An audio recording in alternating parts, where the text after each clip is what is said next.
Este contenido es una producción de Morgat Foundation. Suscríbete, síguenos y encuéntranos en todas nuestras redes sociales. Hace unos cuantos años yo era un joven misionero y trabajaba en una pequeña rama en la islita de Amami Oshima, en Japón. Un día mi compañero y yo nos alegramos mucho al enterarnos de que el presidente Spencer W. Kimball iba a visitar Asia y que se había invitado a miembros y misioneros de Japón a asistir a la conferencia de ARIA en Tokio. Entusiasmados, los miembros de la rama, mi compañero y yo, empezamos a hacer planes, lo que requeriría un viaje en barco de 12 horas hasta la isla principal de Japón, seguido por otro en tren de 15 horas hasta Tokio. Pero nuestro presidente de misión nos comunicó que mi compañero y yo no podríamos asistir a la conferencia debido a la distancia y al tiempo que ello conllevaba. Cuando los miembros de aquella pequeña rama se embarcaron rumbo a Tokio, nosotros nos quedamos allí. Los días posteriores nos parecieron silenciosos y vacíos. Tuvimos una reunión sacramental nosotros solos en la pequeña capilla, mientras los miembros y otros misioneros de Japón asistían a la conferencia. Mi sentimiento de desilusión personal se intensificó aún cuando escuché con alegría a los miembros de la rama, quienes regresaron de la conferencia días después, decir que el presidente Kimball había anunciado un templo para Tokio. Ellos rebosaban de alegría al compartir que su sueño se iba a cumplir. Contaban que al escuchar el anuncio no habían podido contener su alegría y de forma espontánea irrumpieron en aplausos. Han pasado los años, pero aún puedo recordar la desilusión que sentí al no poder estar en aquella histórica reunión. En los últimos meses he reflexionado sobre esa experiencia al observar a otras personas afrontar una desilusión y tristeza mucho mayores que las que yo sentí cuando era un joven misionero. Esta por causa de la pandemia mundial del COVID-19. A principios de este año, cuando la pandemia se aceleraba, la primera presidencia garantizó que la Iglesia y sus miembros demostraríamos fielmente nuestro compromiso de ser buenos ciudadanos y buenos vecinos, y que seríamos precavidos. Es así que hemos afrontado la suspensión de las reuniones de la Iglesia en todo el mundo, el regreso de más de la mitad de los misioneros a sus países de origen y el cierre de todos nuestros templos. Miles de ustedes se estaban preparando para entrar en el templo para recibir sus ordenanzas personales o ser sellados. Otros finalizaron su servicio misional antes de tiempo o fueron relevados provisionalmente y reasignados. Durante este tiempo, los líderes gubernamentales y educativos cerraron las escuelas, lo que causó la modificación de las ceremonias de graduación y obligó a cancelar actividades y eventos deportivos y educativos. Muchos de ustedes se prepararon para eventos a los que no asistieron, actuaciones que nadie presenció o para temporadas deportivas que no se jugaron. Es aún más sobrecogedor pensar en las familias que perdieron a seres queridos durante este tiempo y que en su mayoría no pudieron llevar a cabo funerales ni otros tiernos encuentros familiares tradicionales. En resumen, todo esto ha tenido una repercusión sentimental de desilusión, aflicción y desaliento. Entonces, ¿cómo sanamos y cómo seguimos adelante? El profeta Nefi ya era adulto cuando empezó a grabar sobre las planchas menores. Al contemplar su vida y su ministerio, hizo una importante reflexión en el primer versículo del Libro de Mormón. Este versículo formula un principio importante para nuestra época. Después de sus conocidas palabras, yo, Nefi, nací de buenos padres, él escribe, y habiendo conocido muchas aflicciones durante el curso de mi vida, siendo, no obstante, altamente favorecido del Señor todos mis días. Como estudiantes del Libro de Mormón, conocemos las muchas aflicciones a las que Nefi hace referencia. No obstante, después de reconocer sus aflicciones durante el curso de su vida, Nefi presenta su perspectiva del Evangelio y dice que ha sido altamente favorecido del Señor todos sus días.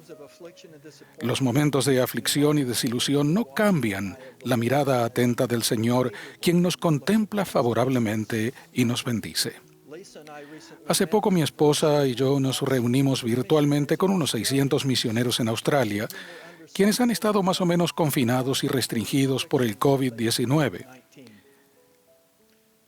Muchos de ellos trabajando desde sus apartamentos.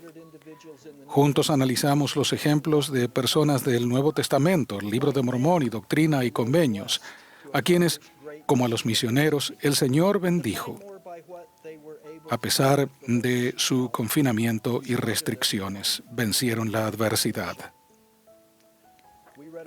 Leímos sobre Pablo y Silas, quienes, mientras se hallaban encarcelados, oraron, cantaron, enseñaron, testificaron e incluso bautizaron al carcelero. Leímos también sobre Pablo en Roma, donde pasó 2 años en arresto domiciliario y durante ese tiempo continuamente declaraba y testificaba el reino de Dios, enseñando acerca del Señor Jesucristo. Sobre Nefi y Lei, los hijos de Elamán, quienes, después de haber sido maltratados y encarcelados, fueron envueltos por un fuego protector, mientras la voz apacible de perfecta suavidad del Señor penetraba hasta el alma misma de sus guardias. Leímos sobre Alma y Amulek en Amonía, que encontraron a muchos que creyeron y empezaron a arrepentirse y a escudriñar las Escrituras, a pesar de que se burlaron de ellos y los privaron de alimento, agua y ropa, los ataron y los encerraron en la cárcel. Por último, leímos sobre José Smith en la cárcel de Liberty, pensando que había sido abandonado y que el Señor se estaba ocultando. Mas luego de un tiempo lo escuchó decir estas cosas: serán para tu bien, y Dios estará contigo para siempre jamás. Cada uno de ellos entendía lo que Nefi sabía, que aunque habían conocido muchas aflicciones durante el curso de su vida, igual eran altamente favorecidos del Señor. También nosotros, en forma individual y como iglesia, podemos trazar paralelos con la forma en que hemos sido altamente favorecidos del Señor durante estos tiempos tan difíciles. Mientras les cito unos ejemplos, permitan que estos también fortalezcan su testimonio de la videncia de nuestro profeta viviente, quien, antes de que hubiera cualquier sospecha de ninguna pandemia, nos preparó con ajustes que nos han permitido soportar las dificultades presentes. El primer ejemplo es llegar a estar más centrados en el hogar y apoyados por la Iglesia. Hace 2 años el presidente Nelson dijo: como santos de los últimos días nos hemos acostumbrado a pensar en Iglesia como algo que ocurre en nuestros centros de reuniones todos los domingos. Necesitamos un ajuste en este modelo, una iglesia centrada en el hogar, respaldada por lo que se lleva a cabo dentro de nuestros edificios. ¡Qué ajuste tan profético! El aprendizaje del Evangelio centrado en el hogar se ha puesto en práctica con el cierre provisional de centros de reuniones. A medida que el mundo empieza a volver a la normalidad y regresamos a las capillas, queremos conservar los patrones de estudio y aprendizaje del Evangelio que hemos aprendido. El segundo ejemplo de cómo somos altamente favorecidos del Señor es la ministración de forma más elevada y santa. En 2018, el presidente Nelson presentó la ministración como un ajuste en la forma en que nos cuidamos los unos a los otros. La ministración durante la pandemia nos ha dado estas oportunidades. Los hermanos y las hermanas ministrantes, las mujeres jóvenes y los hombres jóvenes y otras personas han tendido la mano para proveer contacto y conversación a personas necesitadas. La Iglesia, por su parte, también ha ministrado a otras personas durante la pandemia con distribución sin precedentes de artículos destinados a bancos de alimentos, albergues y maneras de solucionar la hambruna más grave del mundo. Las hermanas de la Sociedad de Socorro y sus familias respondieron a la invitación de elaborar millones de mascarillas para profesionales médicos. Y el último ejemplo de cómo somos altamente favorecidos del Señor durante la aflicción es el hecho de hallar un mayor gozo con el regreso de las ordenanzas del templo. La mejor forma de describirlo es con el relato de la hermana Caitlin Palmer, quien recibió su llamamiento misional el pasado mes de abril y se sintió muy feliz, pero también sintió que era igualmente importante ir al templo a recibir su investidura y hacer convenios. Poco después de fijar la fecha correspondiente, se anunció el cierre provisional de todos los templos debido a la pandemia. Tras recibir esa lamentable noticia, se enteró de que asistiría al centro de capacitación misional por Internet desde su casa. A pesar de esas desilusiones, Caitlin decidió mantenerse positiva, y en los meses que siguieron, la hermana Palmer nunca perdió la esperanza de asistir al templo. Su familia ayunó, lloró continuamente. Con frecuencia, Caitlin comenzaba las mañanas del CCM desde casa, diciendo: ¿será hoy el día en que veremos un milagro y se vuelvan a abrir los templos? El 10 de agosto, la primera presidencia anunció que el templo cercano a Caitlin volvería a abrirse para realizar ordenanzas personales justo el día en que ella debía partir en avión a la misión, temprano por la mañana. Caitlin no podría entrar al templo y llegar al aeropuerto a tiempo. Con pocas esperanzas, su familia se puso en contacto con el presidente del templo para ver si había alguna forma de que se produjera el milagro, por lo que habían orado, y sus ayunos y oraciones fueron respondidos. A las 2 de la madrugada, unas horas antes de la salida de su vuelo, la hermana Palmer y su familia, con lágrimas en sus ojos, fueron recibidos en las puertas del templo por su cordial presidente.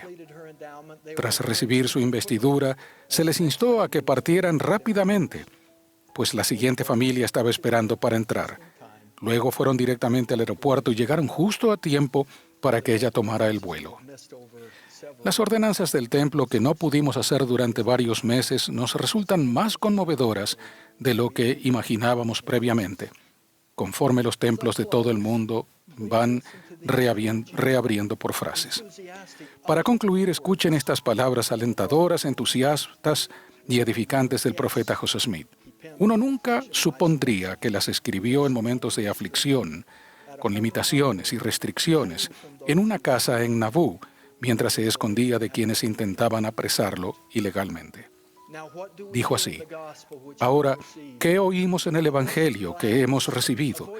Dijo: una voz de alegría, una voz de misericordia del cielo y una voz de verdad que brota de la tierra, gozosas nuevas para los muertos, una voz de alegría para los vivos y los muertos, buenas nuevas de gran gozo.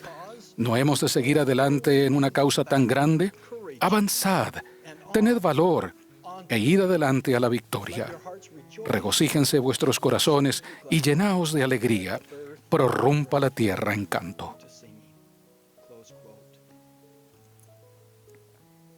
Hermanos y hermanas, creo que algún día cada uno de ustedes mirará hacia atrás a los eventos cancelados, a las desilusiones, a la soledad que acompañan a las dificultades y difíciles circunstancias que estamos atravesando, y verá que quedan eclipsados por las bendiciones y por el crecimiento de la fe y del testimonio.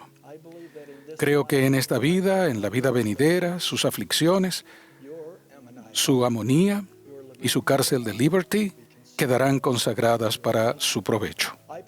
Junto con Nefi, ruego que también nosotros reconozcamos las aflicciones en el curso de nuestros días, al tiempo que reconocemos que somos altamente favorecidos del Señor. Concluyo con mi testimonio de Jesucristo, quien se familiarizó con la aflicción y que como parte de su infinita expiación, descendió por debajo de todas las cosas. Él entiende nuestro pesar, nuestro dolor y nuestra desesperación. Él es nuestro Salvador, nuestro Redentor, nuestra esperanza, nuestro Consolador y Libertador. De esto testifico en su sagrado nombre, el nombre de Jesucristo. Amén.